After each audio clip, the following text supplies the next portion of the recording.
Nagsalita na si Lebron matapos tanungin sa kanyang plano next season. Ito pala ang balak ni King James mga idol matapos niyang magretiro.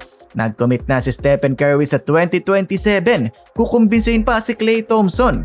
May malaking plano si NBA Commissioner Adam Silver para matapos na ang tanking. So kakatapos lang ng All-Star Game at madami nagsasabi na much better ngayon ng All-Star Game kumpara sa mga nakaraan dahil sa nagpakita na ng kagustuhan manalo ang bawat kupunan at medyo humigpit na din ang depensa.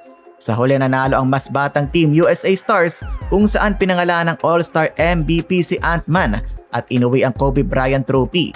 Usap-usapan din syempre ang ika-22nd All-Star appearance na nag-iisang LeBron James.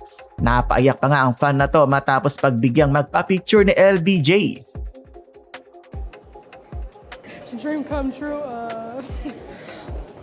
Wala na ata makakagawa na nagawang achieve ni Lebron pagdating sa All-Star mga idol. Ito lang naman ang iilan. First in selections with 22. First sa game started. Nangunguna din pagdating sa puntos, minutes at field goals. Third sa assist, third in 3-pointers made. Third sa paramihan ng All-Star MVP at pang-anim sa rebounds. Dahil parang hindi naman nagde-decline ang performance ni Lebron sa kabila ng kanyang edad, ay hindi na naman siya nakaiwas sa media nang tanungin siya about sa kanyang future, lalo na next season. Sagot lang ni Lebron mga idol, I wanna live. I wanna live. When I know you guys know. I don't know. Gusto niya lang mabuhay at hindi pa talaga niya sigurado ang kanyang desisyon para sa next season. For sure naman daw kapag sigurado na siya ay ipapaalam naman sa atin. Sa ganitong mga linyahan mga idol mukhang hindi pa talaga malinaw kay Lebron kung magre-retiro na siya by next season. Malakas pa lang ang mga umuugong na balita na posibleng last season ngayon ni Lebron sa Lakers at lilipat na siya ng Cavaliers at doon na magre-retiro. Ayon nga kay Donovan Mitchell bilang isang fan ni Lebron, excited siya kung sakaling totoo ang rumors na to. Magiging special daw para sa kanya maging kakampi ang isang King James. Nung nakaraan nga, biniro pa siya ng legendary na si Steve Nash kung kaya niya pa ng another 5 years. At eto na lang ang nasabi ni Lebron. So another 5 years. Oh man, don't say that. Don't say it. Na-mention na din dati ni Lebron na gusto niya maging team owner sa future. Marami daw siyang plano at kung gugustuhin niya, isa na doon ang magmay-ari ng team sa NBA. Basta para kay King James mga idol ay focus lang muna siya sa goal ng Lakers ang mag-champion. Tapos na daw ang marathon ng regular season at dikdika na after ng All-Star Game.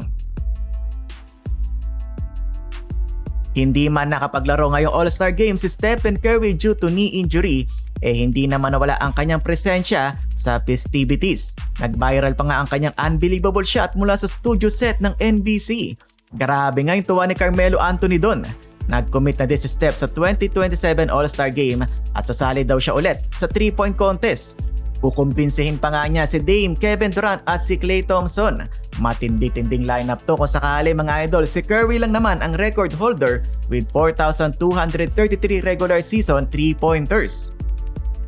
Panghuli sa ating balita ang pinaplano ni Commissioner Adam Silver para masolusyonan na ang nagiging tanking ng ibang teams para lang makuha ang first overall pick sa NBA draft. Napatawan nga ng $500,000 ang Utah Jazz at $100,000 naman para sa Indiana Pacers. Naging tradisyon na kasi mga idol ang pagpapatalo ng ibang teams, pinapahinga ang mga starters para ma-secure siguro ang talo at para makapwesto sa dulo ng standings para mas tumaas ang tsansa makuha ang pinakamagaling na rookie sa NBA draft. Dahil dyan ayon sa mga source, mukhang iti-take in consideration na alisin na lang totally ang NBA draft at gawing free agents na lang ang mga rookie. Mukhang pag-uusapan to na matindi ng mga opisyales ng NBA, mga governors at players union. Isa pang bali-balita ang pagdagdag na expansion team. 2 cities ang posibleng tinatarget, ang Seattle at Las Vegas. So yan lang muna mga idol ang nasagap nating balita ngayong araw. Huwag kalimutan mag-like, share at subscribe para laging updated sa mainit na usapan sa NBA.